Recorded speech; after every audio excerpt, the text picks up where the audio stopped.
J-Drone here. What's going on, guys? Something new for you, something new for YouTube. Check it out. I do believe I may be the only person to have this. I kind of like doing it. I like finding stuff people don't have and then getting it and then showcasing it, because then it ain't the same old song and dance. Kind of like this jumper here, customized by Jumper and sent to J-Drone for Love and Jumper. And then, as you can see, we just shifted here. I have this mount. This is from a Hubsan. It's only held on by 3M, and if it's not like perfectly balanced, then it might come off.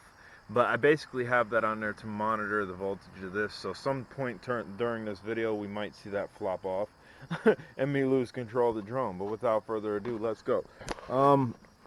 This drone came with 2 full sets of blades. 2 full sets or 3? It came with a bunch of blades. I think maybe even 4 sets of blades. I think it might have came with 4 sets of blades.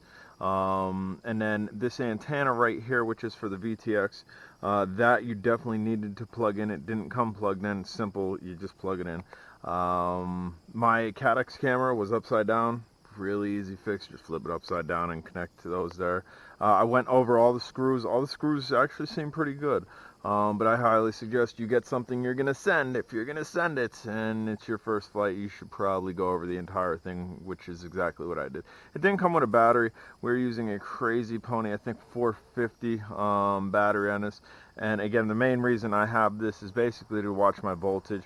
That's a FXT display with some pretty dope antennas from Pro Drone. That's the one on the left's actually my favorite. But alright, enough jabber-jawing. Let's get this thing plugged in. Let's get it in the air. And I can see the back here, the negative wire. There's a little bit of bare solder. I don't think that's going to hurt anything though, because the other one looks really good. So we're gonna set that right there. I'm kind of setting this in a hole there, that way it sits level. We're gonna go ahead and turn our controller on,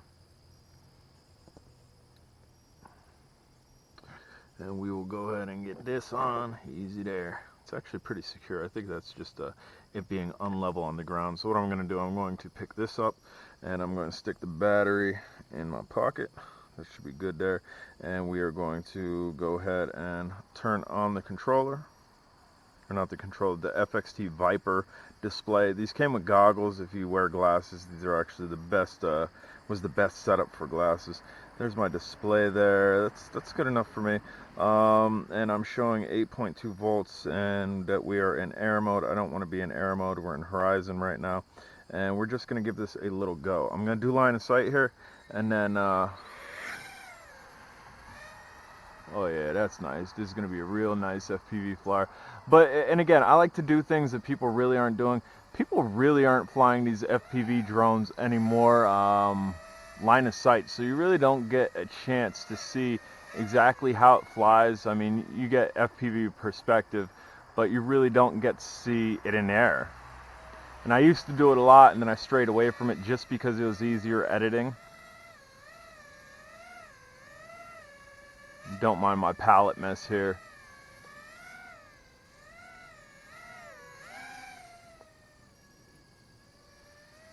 And let's see here. I'm just going to pop my head down. It seems to be telling meters as far as my altitude, upper right hand corner, which you guys can't see. Maybe we'll go ahead and land this. Try to land it. I doubt I'll be able to land it on that. Maybe. Yeah. I should have set up that cinder block. Come on. Come on.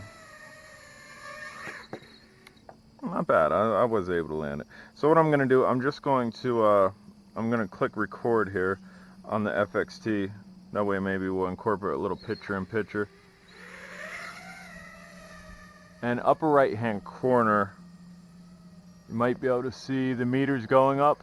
It seems to be accurately judging that. I'm not 100% positive on that though. And we're just going to go over here, line of sight. Little line of sight. Had my UTV, which is normally parked over in that bare spot next to the pointy tree, out the other day. This is super smooth, like super smooth. And I mean, I'm not going crazy with it. Seems we're getting a little bit of breakup. My antennas might not be facing the best way. I'm actually gonna look down here and maybe navigate. I should have had the FPV camera a little bit more level. Woo! Almost into the tree. So it's getting a little bit of static as we're going around that corner. And we're sitting at 7 volts here. So this battery might not be optimal for it, and I don't have my fly time on. But we'll be able to see after we get back. I'm gonna kind of hover in front of myself. It says low battery. So we might need a bigger battery for this. 6.9. I'm gonna do a punch. Nice. I'm liking it. So this is definitely gonna be something to get in goggles. Obviously, I'm gonna have to work out the battery for this. Love the way it looks though. Absolutely love the way this drone looks.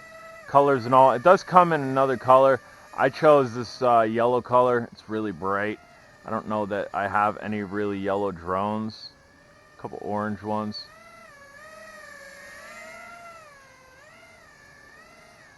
We are sitting at 6.6, so we're gonna go ahead and try to land it again. We'll stop a recording on the FXT goggles. Just a really quick look at this. Again, I need to experiment for prime time battery. Woo, almost easy there. So after the Xeno video, after a couple other videos, my Tinker 4K has finally given up, but we're going to end this in the DVR. Upper right, you can see the altitude I was talking about. The VTX on this might need some help, or maybe it's just antenna placement. I know on the FXT Viper display it wasn't that good. Subscribe if you hadn't. Check you on the next one.